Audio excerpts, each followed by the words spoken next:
Taking notes here. Okay, welcome back to Bay Sunday. In Search of Sheba, Black Women Artists 2014 is a multimedia art exhibit featuring the work of 12 talented Bay Area Black women artists dedicated to the legendary Queen of Sheba, an African queen from the ancient times. Pleased to welcome board member of the Oakland Art Murmur and guest curator Pamela Mays McDonald and one of the artists, Leslie Marie Chanel. How are you? Hi. Great to have you here, Leslie. Great to have you here, Pam. Well, we'll start with you, Pam. This has been going on since early February. It goes on through March. It's pretty exciting. It really is. When the people at Gallery Warehouse 416, who the owner of the gallery sits on the board of the Oakland Art Murmur with me, when they approached me and asked me if I would be the guest curator of an exhibition that would honor Black History Month and Women's History Month, with the concept of having something that was only for Black women who very rarely get shown in the galleries and museums. And it's 12 artists? We recruited, I feel like I discovered, you got the creme de la creme? A dozen wonderful local artists, a variety of women, and we kind of thought of I thought of the idea that they would be like queens, these women, and so that's why we got into dedicating the show to the Queen of Sheba, and that's why the name In Search of Sheba. The Queen of Sheba was the queen of a territory that covered Ethiopia, Arabia, Egypt, and all up into Yemen.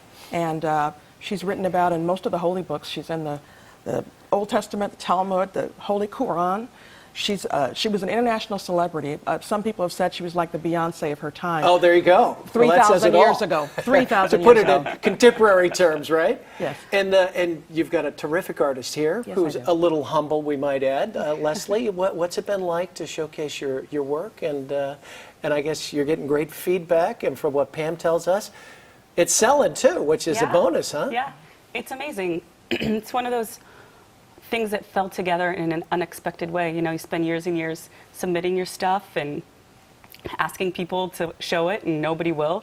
And then, you know, in 2 weeks, this kind of fell together. So it's been an amazing experience, kind of a roller coaster. Now, you didn't learn this in college. This is kind of an innate talent that's been inside you forever. And like you said, you studied something else, but now the artist is coming out, right? Yeah, I grew up sewing. My mom taught me how to sew.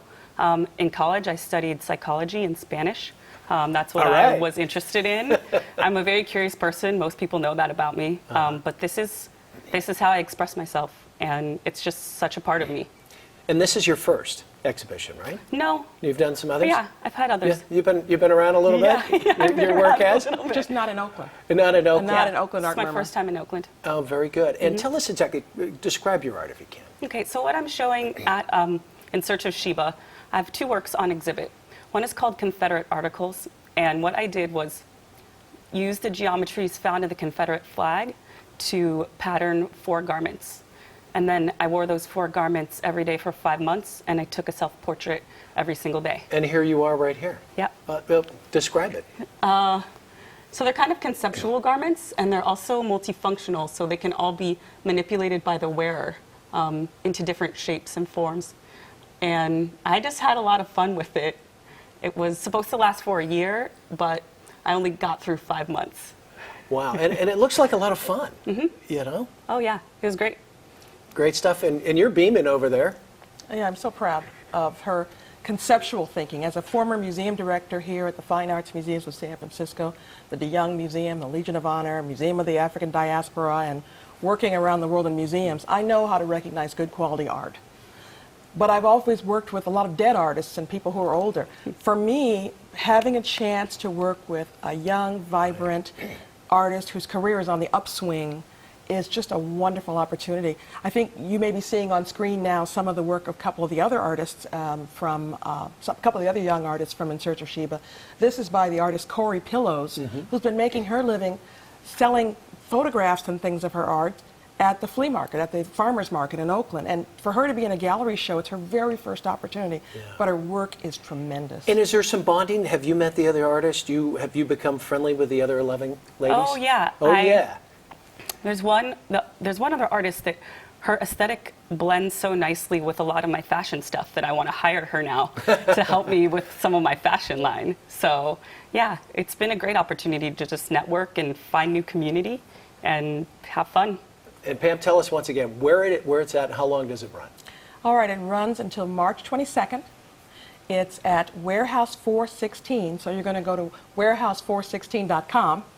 And this is a gallery that's in part of the Oakland Art Murmur district. I'm on the board of Oakland Art Murmur, and I really support everything that's happened in that part of town. If any of your viewers have not attended a First Friday or gone to any of the Oakland art scene's wonderful events, I really recommend that they go to oaklandartmurmur.org. We will, and I'll mention that again. Thank you, ladies, for coming in. For more information on the Search of Sheba, log on to warehouse416.com. That's warehouse416.com. That's it for this week. We'll see you again next week right here on Bay Sunday. Take care, everybody.